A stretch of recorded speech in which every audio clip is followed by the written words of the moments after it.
राजपुर गांव जाने का अवसर प्राप्त हुआ। वहां स्वतंत्रता सेनानी किशन सिंह जी और उनकी धर्मपत्नी की मूर्ति का अनावरण का कार्यक्रम था। ये संयोग है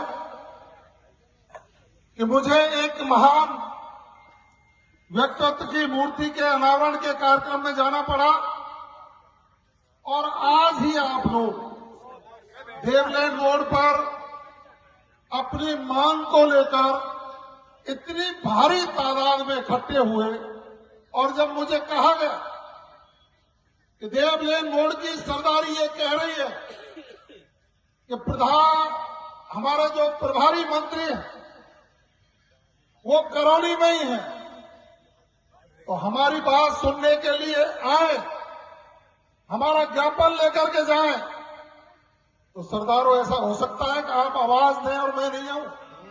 ऐसा हो सकता है क्या? उसके दो कारण।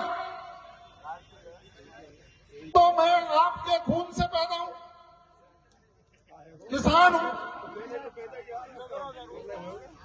दूसरी, संवेदनशील सरकार का संवेदनशील मंत्री हूं और आपका करौली जिले का प्रभारी भी। तो जैसे ही आपकी सूचना मुझे मिली, एमएलए साहब और मैं दोनों आपके बीच में आए, आपका ज्ञापन मैंने लिया। जैसा कि पूर्व वक्ताओं ने कहा है कि ये जो पांचना बांध का निर्माण हुआ, ये 1972 की बाढ़ के बाद हुआ। 1972 में एक बाढ़ आई जिसमें गंभीर नदी के आसपास के गांव तबाह हुए। आज तक भी लोग खेतों को लेवल करने में लगे हुए। भरतपुर तक तबाही हुई। आवश्यकता हुई, बांध बना, का नाम फ्लड कंट्रोल डैम दिया। फ्लड कंट्रोल डैम का मतलब है बाढ़ को रोकने के लिए बांध का निर्माण। अब उसमें एक कमांड एरिया बना जिसमें 35 गांव, 3 गांव गुजरों के भी हैं, 2 गांव जाटों के भी हैं, 1 गांव राजपूतों का भी है और मीणा समाज के गांव में अन्य जातियां भी रहती। उसको कमांड एरिया नाम दिया गया। गंभीर नदी का नेचुरल फ्लो है, जो इस बांध का पानी परंपरागत रूप से इसमें जाता है। मांग बीच में आई कि पांचना बांध के आसपास के जो कैचमेंट एरिया के गांव, उनको भी पानी मिलना चाहिए। बीच बीच में आंदोलन हुए, वार्ताएं भी हुई, जल वितरण कमेटी भी बनी। मुझे खूब ध्यान है, आदरणीय कर्नल बैसला साहब उन वार्ताओं में मौजूद रहे, चर्चाएं हुई। ये दुर्भाग्य रहा या राजनीतिक इच्छा शक्ति नहीं रही, उस समय इन समस्याओं का संपूर्ण समाधान नहीं हो पाया।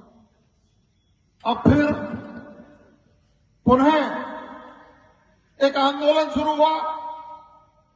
आप लोग भी पांचना पर बैठे और जब उसमें लंबे समय तक वार्ता चलती रही तो पहाड़ क्षेत्र के आप लोग भी जागृत हुए कि हमको भी हमारा हक मिलना चाहिए।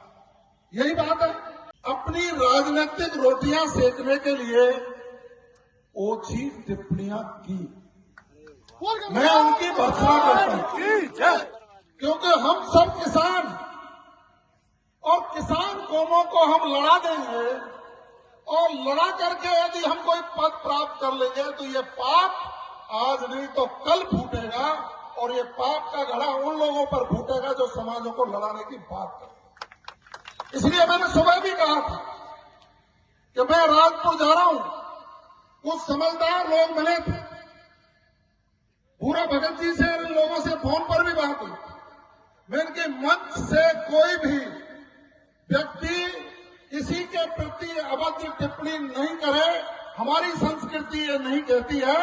हमारी संस्कृति तो आप आदर खातर करने की है। जो चाय का उल्हाना दे दे उस व्यक्ति को मैं नहीं मानता कि वो संस्कारित व्यक्ति है। निश्चित रूप से उसके संस्कार कहीं दूसरी जगह के हो सकते। हमारे सभी समाज इस इलाके, जगरोटी का इलाका हो, चाहे माल का इलाका हो, चाहे ब्रज की भूमि, मैं भर्त्सना करूंगा वो कोई भी किसी भी जाति समाज का हो, इस तरह की टिप्पणियां नहीं करनी चाहिए। लेकिन जब पानी का सवाल, और पानी के सवाल के लिए सब किसान अपनी अपनी मांग अपने अपने तरीके से रख रहे हैं, और लोकतंत्र में मांग रखना कोई बुरी बात नहीं है, लेकिन उस मांग का राजनीतिकरण करके दुरुपयोग करना गलत बात है। माननीय मुख्यमंत्री आदरणीय भजनलाल शर्मा साहब से जब मेरी बात हुई तो उन्होंने यही कहा कि सभी किसान हैं और हमारी सरकार का ये फर्ज बनता है कि सबको संतुष्ट करके सबके साथ न्याय सुनिश्चित हो। यह हमारी सरकार का संकल्प। उसमें ये हो, चाहे वो हो और चाहे बीच वाले हो, हम किसी के भी साथ अन्याय नहीं करना चाहते। आपके साथ अन्याय करके हमको क्या मिलेगा? पांचना वालों के साथ अन्याय करके हमको क्या मिलेगा? और कमांड एरिया के साथ भी अन्याय करके हमको क्या मिलेगा?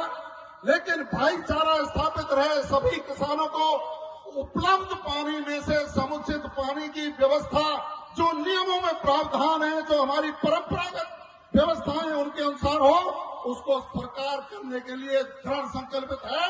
और इसी कारण आज संभागीय आयुक्त के वहां वार्ता आमंत्रित कर ली गई है, जिसमें